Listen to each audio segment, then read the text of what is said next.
Hello students, colloidal system हम लोग study कर रहे थे लास्ट लेक्चर्स के अंदर। प्रॉपर्टीज़, प्रिपरेशन, प्योरीफिकेशन और बहुत सारी बातें कोलोइड्स की स्टडी कर चुके हैं।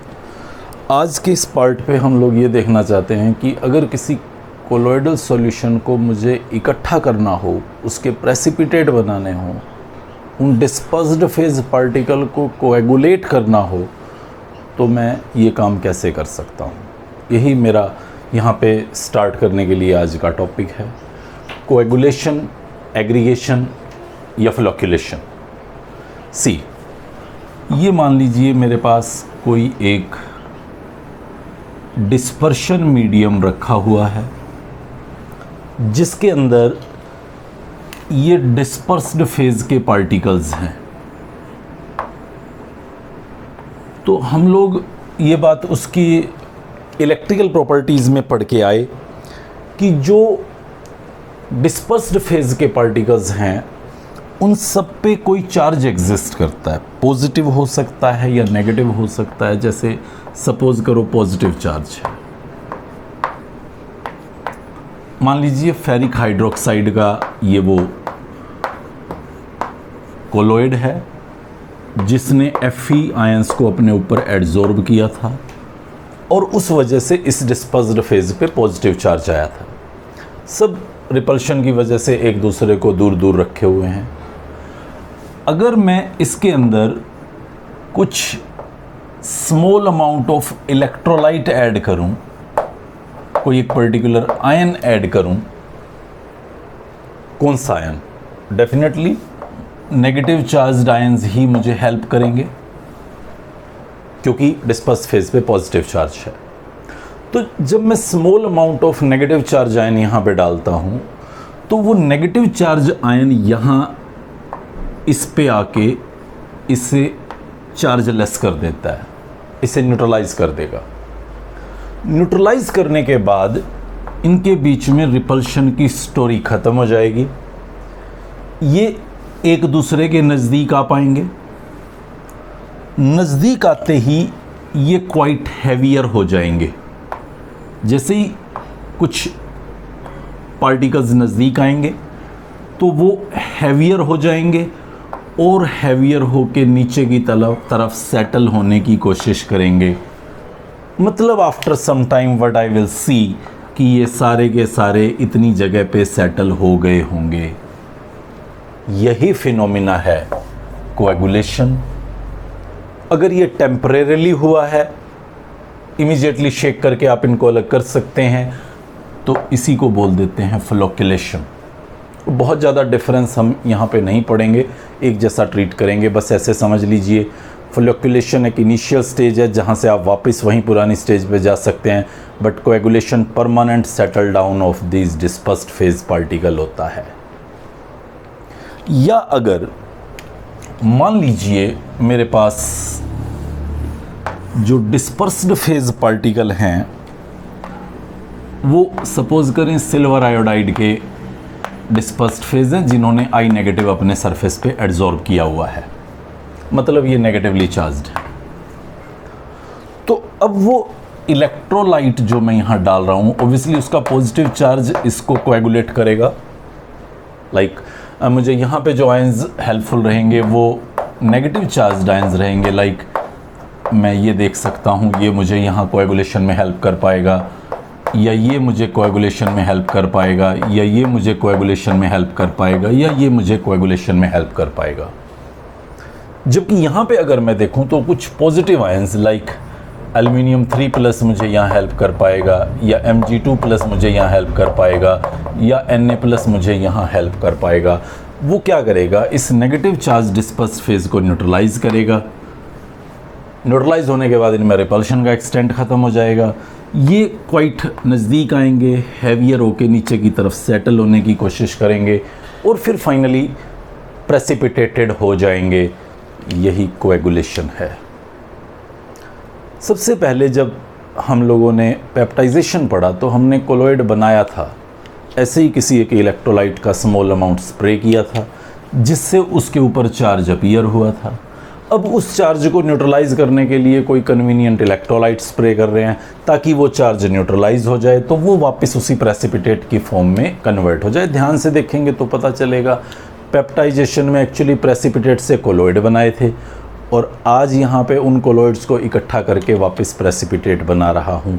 दोनों सिचुएशंस में इलेक्ट्रोलाइट ही है जो मुझे ये काम करके दे रहा है। सी, इसके लिए कौन सबसे अच्छा रहेगा इलेक्ट्रोलाइट, या इसके लिए कौन सबसे अच्छा रहेगा इलेक्ट्रोलाइट, ये हमारा एक पॉइंट है जिसको हम यहाँ समझना चाहेंगे। ऐसा भी हो सकता था, आप याद करें वहाँ हमने पढ़ा कि सिल्वर आई पे अगर मान लो Ag+ एडजॉर्ब्ड हुआ था, यानी कि डिस्पर्स फेज पॉजिटिव चार्ज का था, तो फिर ये आयन उसके कोएगुलेशन में कोई रोल प्ले नहीं कर रहे होंगे क्योंकि डिस्पर्स फेज पॉजिटिव है। फिर नेगेटिव आयंस ही अपना रोल प्ले करेंगे। सी, एक टर्म आती है हमारे पास कोएगुलेशन वैल्यू, और एक टर्म आती है हमारे पास कोएगुलेशन पावर। मैं शॉर्ट में इसको Cp लिख देता हूँ और इसको Cv लिख देता हूँ, coagulation value and coagulation power. तो कोएगुलेशन पावर तो simply power of the electrolyte है जो उसको कोएगुलेट कर सकता है, और कोएगुलेशन वैल्यू कुछ अमाउंट से रिलेटेड पॉइंट रहेगा कि कितना अमाउंट मुझे उसका रिक्वायर्ड है उसे कोएगुलेट करने के लिए। तो बेसिकली अगर मैं कोएगुलेशन वैल्यू की डेफिनेशन फॉर्म देखूं तो वो कुछ ऐसी है। मान लीजिए मेरे पास यहाँ पे कोई भी एक सोल है 1 लीटर, कोई भी 1 लीटर सोल है, चाहिए है, वो कोई भी 1 लीटर सोल है। इस 1 लीटर सोल को मैं पूरी तरह से कोएगुलेट करना चाहता हूँ, तो मुझे कितने मिलीमोल्स इलेक्ट्रोलाइट के डालने पड़ेंगे सो दैट ये पूरा का पूरा कोएगुलेट हो जाए। वो उसका कोएगुलेशन वैल्यू है, वो उस इलेक्ट्रोलाइट का कोएगुलेशन वैल्यू है। अगर वो वैल्यू मुझे ज़्यादा लगानी पड़ रही है तो मतलब वो लेस पावरफुल है। दोनों रेसिप्रोकल हैं। कोएगुलेशन वैल्यू अगर ज़्यादा होगी तो कोएगुलेशन पावर उसकी कम होगी। इसको ऐसे समझिए, मान लीजिए मेरे पास यहाँ पे ये कोई एक सोल है, यहाँ पे भी वही सोल है, यहाँ पे भी वही सोल है, और मैं इसके अंदर 3 डिफरेंट इलेक्ट्रोलाइट डाल रहा हूँ। यहाँ A डाल रहा हूँ, यहाँ B डाल रहा हूँ और यहाँ C डाल रहा हूँ। मान लो मैंने A का 1 मिलीमोल डाला, B के 2 मिलीमोल डाले और C के 3 मिलीमोल डाले ताकि ये पूरी तरह से कोएगुलेट हो जाए। तो ये तो उसकी कोएगुलेशन वैल्यू है, amount of C in millimole that is required to coagulate 1 litre sol. ये सब मैंने 1 लीटर सोल ले रखे थे एक जैसे ही। इसको पूरा कोएगुलेट करने के लिए मुझे 3 मिलीमोल C चाहिए, इसको 2 मिलीमोल C चाहिए और इसको 1 मिलीमोल C चाहिए। तो कोएगुलेशन वैल्यू तो यहाँ सबसे कम है और यहाँ कोएगुलेशन वैल्यू सबसे ज़्यादा। लेकिन आप बताइए ज़्यादा पावरफुल कौन हुआ? वो तो डेफिनेटली A हुआ। थोड़ा सा डालना पड़ा और उसने उस सारे को कोएगुलेट कर दिया।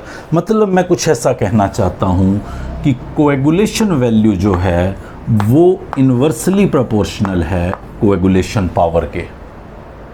मैं इसको मैथमेटिकल इक्वेशन की फॉर्म में कुछ ऐसा भी लिख सकता हूँ कि coagulation value of A by coagulation value of B that is equal to coagulation power of B divided by coagulation power of A।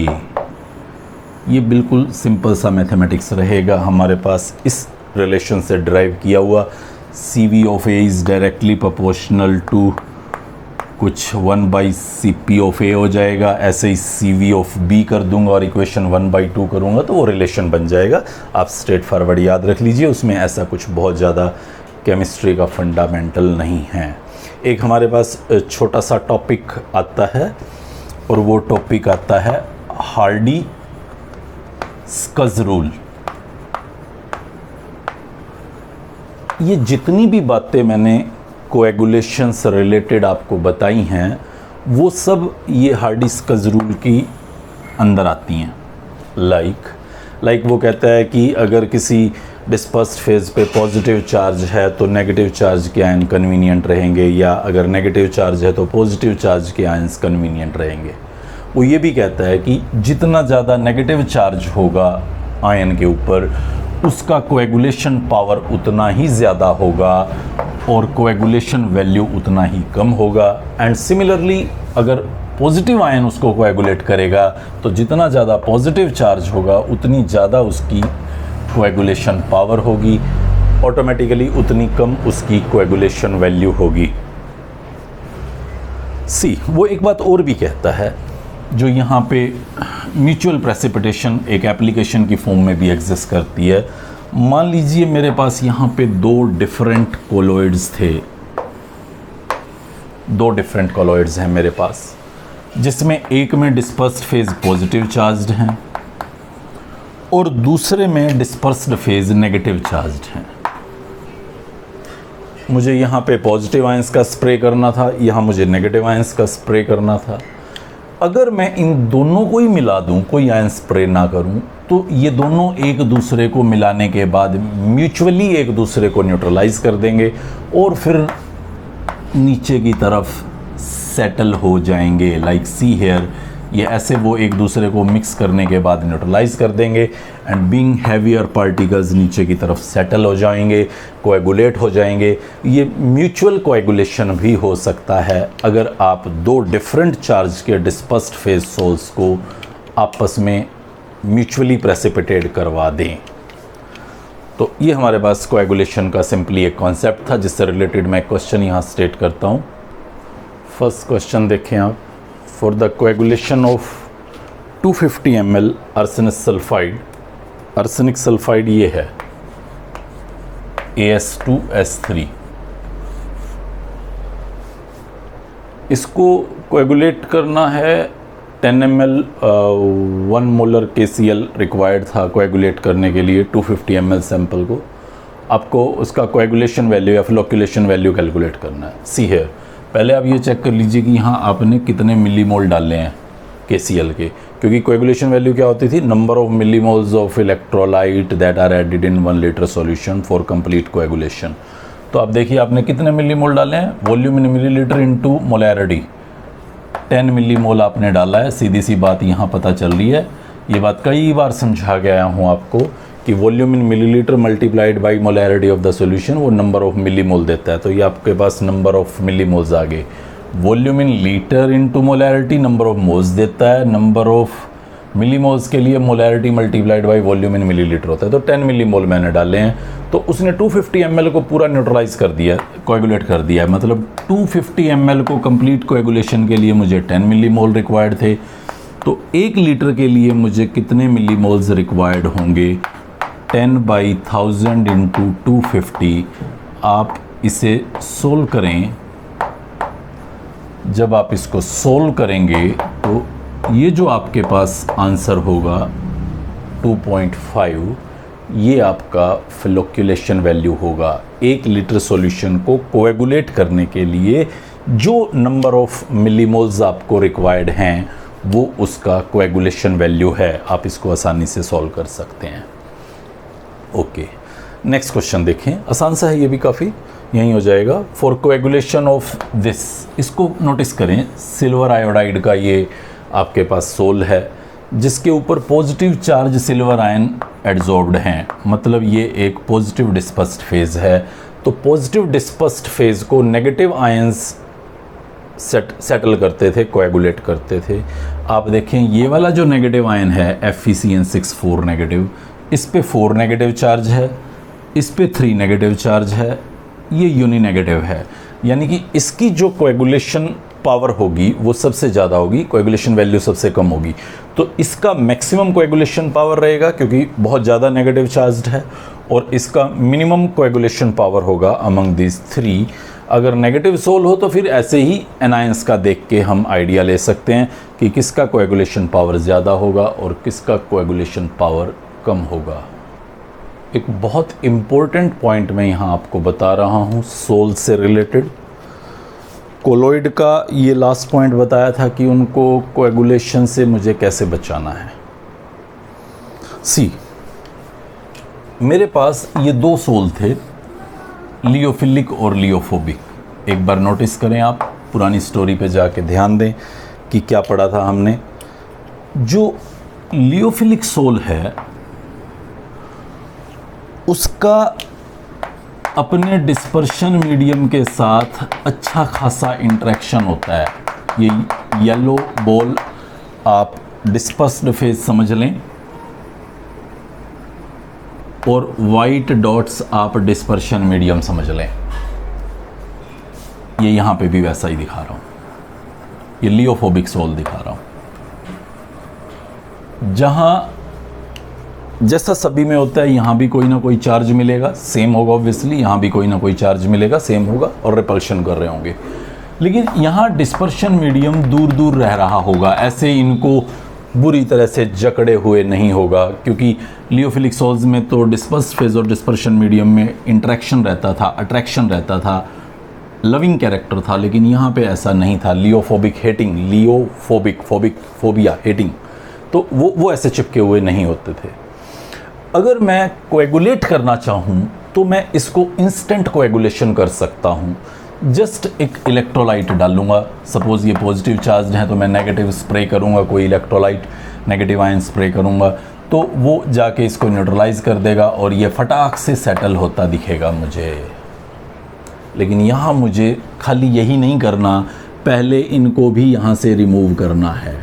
ये जो बीच में दीवार बन के खड़े हैं, इसको घेरे हुए हैं, पहले मुझे इन सब को हटाना है, देन मुझे आयंस डालना है और तब ये जाके कोएगुलेट होगा। मतलब जो कोएगुलेशन का फिनोमिना है वो लियोफोबिक में कंपैरेटिवली ज़्यादा फास्टर है एज़ कंपेयर टू लियोफिलिक। तभी मैं इसको बोलता था कि ये थोड़ा कम स्टेबल है। जैसे इसको इधर उधर से थोड़ा बहुत चार्ज मिला नहीं कि फटाक से इकट्ठा हो गया, लेकिन ये इतना आसानी से इकट्ठा नहीं होता, क्योंकि जो डिस्पर्स्ड फेज पार्टिकल्स हैं वो चारों तरफ से डिस्पर्शन मीडियम से घिरे हुए भी हैं, वो भी रादर एक प्रोटेक्शन सॉर्ट ऑफ इनको इकट्ठा होने से रोकता है। ठीक है, तो हमें पता चल गया कि भाई लियोफोबिक सोल्स जो है ना वो जल्दी कोएगुलेट होना चाहते हैं।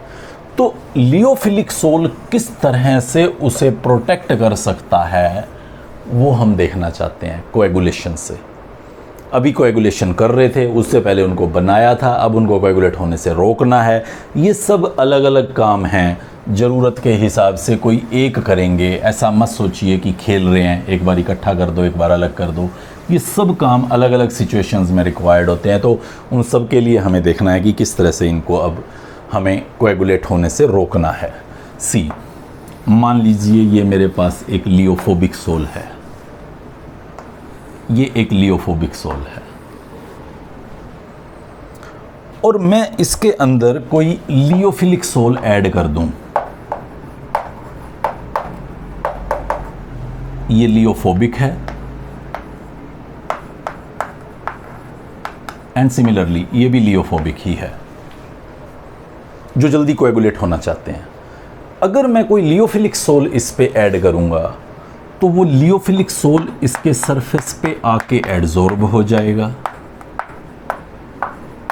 ये इसके सरफेस पे आके एडजॉर्ब हो गया और अब इनको इकट्ठा होने से रोकेगा। अब वो दीवार की तरह से काम करेगा, इनको इकट्ठा होने से रोकेगा, मतलब उनको कोएगुलेट होने से प्रोटेक्ट करेगा। यही प्रोटेक्टिव एक्शन है इस लियोफिलिक सोल का। सपोज कीजिए मेरे पास यहाँ पे 3 अलग अलग लियोफिलिक सोल्स हैं ABC। ये मान लीजिए 1 लीटर मेरे पास सोल था लियोफोबिक और 3 अलग अलग लियोफिलिक सोल्स हैं। मुझे ये डालना पड़ा 1 ग्राम,